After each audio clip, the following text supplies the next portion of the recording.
It is such an extraordinary privilege to have this job.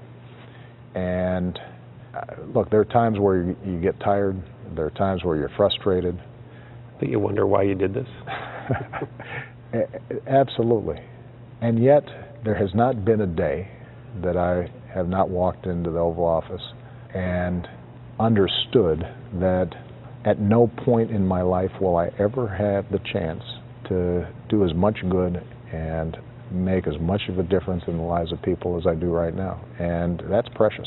And so I'm going to try to squeeze every last little bit of good work that I can while I still have the chance. If you're looking for the world's best cars and the workers who make those cars, you need to be in Detroit, Michigan.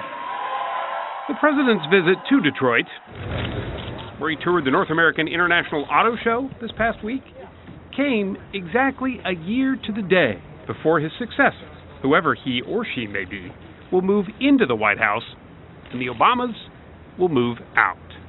So they sell you on one of these things, or? I tell you what, this is a spiffy car. The president seems especially conscious of that calendar. He joked that the reason he came here was to browse for a new car. After all, he'll soon have to say goodbye to the one he's been using, which is a far cry, by the way, from any car, let alone the one he used to drive. Do you remember the first car you had? What did you have? The first car I drove was my grandfather's Granada, which was not a shining moment for Detroit. It was not a great car. Not a great date car either. It was not cool. I had to compensate in my coolness, given the fact that I was picking girls up in the Granada. Although he was all smiles, the trip had a serious message. I could not be prouder of this industry and the road that we've traveled together. Mr. Obama has been struggling to communicate his successes heading into his last year in office, and the U.S. auto industry is one example. Both GM and Chrysler had record sales last year. A resurgence, Mr. Obama says, was the result of the government bailout during the first year of his administration. We cannot and must not, and we will not, let our auto industry simply vanish. It wasn't a popular idea. Critics thought the new president was overreaching, even cocky. But in hindsight, he says, that's just what the economic crisis demanded. I might have benefited from being young and a little brash and not being as scared as I probably should have been. There was probably some benefit to me thinking, oh, we can fix this, and we'll figure it out. By some measures, Mr. Obama did figure it out. He's overseen shrinking unemployment, a growing job market, We are done. a reduction in the number of Americans without health insurance, and diplomatic breakthroughs on both climate policy and relations with Cuba.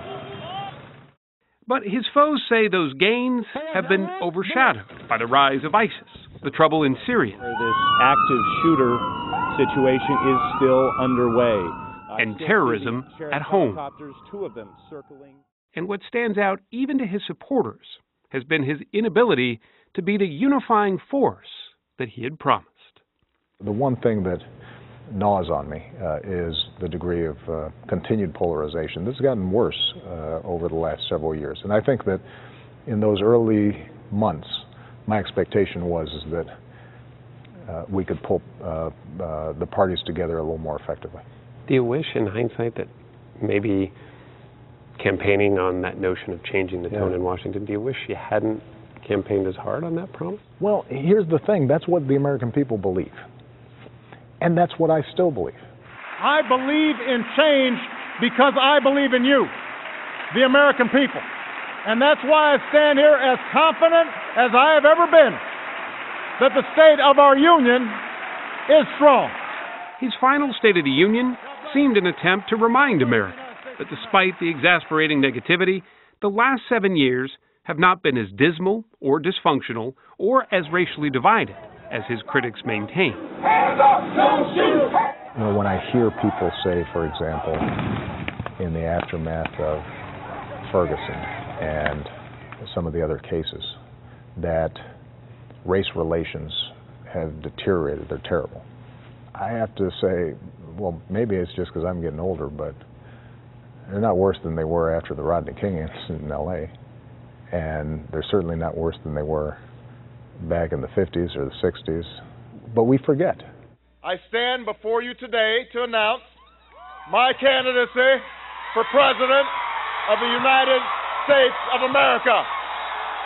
When he started his campaign for president, he was known less for his term in the Senate and more for a single speech that he gave at the 2004 Democratic National Convention. There is not a liberal America and a conservative America. There is the United States of America. Few doubted his ability to stoke a crowd. There's a wind blowing out there. In Iowa, the crowds started small.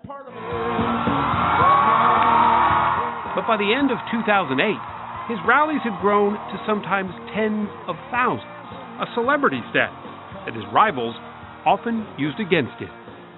His staff were mostly 20-somethings, many of whom remain by his side today, a ride that for them, too, is about to come to an end.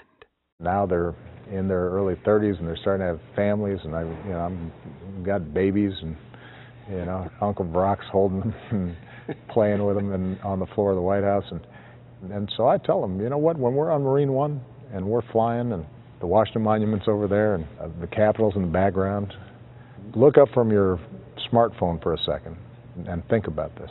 Does that still get to you? Oh, absolutely. Yeah, it doesn't get old. If you could run for a third term, would you? No, I wouldn't. Number one, Michelle wouldn't let me. This is a big sacrifice and a great privilege, but it takes a toll on family life. This is a process in which the office should be continually renewed by new energy and new ideas and new insights. And although I think I am as good of a president as I have ever been right now, I also think that there comes a point where you don't have fresh legs. And that's when you start making mistakes, or that's when you start thinking that you are what's important as opposed to the mission being more important. How much time do you wonder or spend thinking about what you have done might be undone if a Republican ends up in the White House? Well, you think about that. But what you discover when you're president is that the institutions and programs and things that you have put in place and built, if you've done a good job and you've done them sensibly, in some cases may need tinkering with, can be improved. But if they're good things, they're harder to undo than you think. He admits there were policies under the Bush administration he disagreed with as a candidate. But once he viewed them from inside the Oval Office himself, he changed his mind. There are a bunch of things that we do to fight terrorism that before I was president I might have questioned, that when I look at it really carefully, I say, on balance, this is something that we need to do to keep us safe. There is a lot he'll miss about the job. Air Force One, for example, isn't too shabby. But what he won't miss is what he calls the bubble of the office. Do you, when you're out at stuff like this, can you really enjoy it, or is it always, because everything that you're at always becomes, obviously, a scene. It's an event, it's a scene. Right. Look, the bubble is the hardest thing about the presidency. And I don't think anybody with sense ever gets used to it. It's the thing that makes me happiest about my tenure coming to an end. Where the Obamas will live and what they may do post-White House are all matters of great speculation. Fired up! Ready to go! But for now, the senator who campaigned on being fired up and ready to go is now ready to see if history will be kind or not. And when I turn over the keys to the next occupant, one thing I'm confident about, and maybe why I don't feel obliged to yearn for a third term, is I'm very confident I'll be able to say that things are a lot better now than they were when I came into office. And, it's a pretty good 8 years worth of work.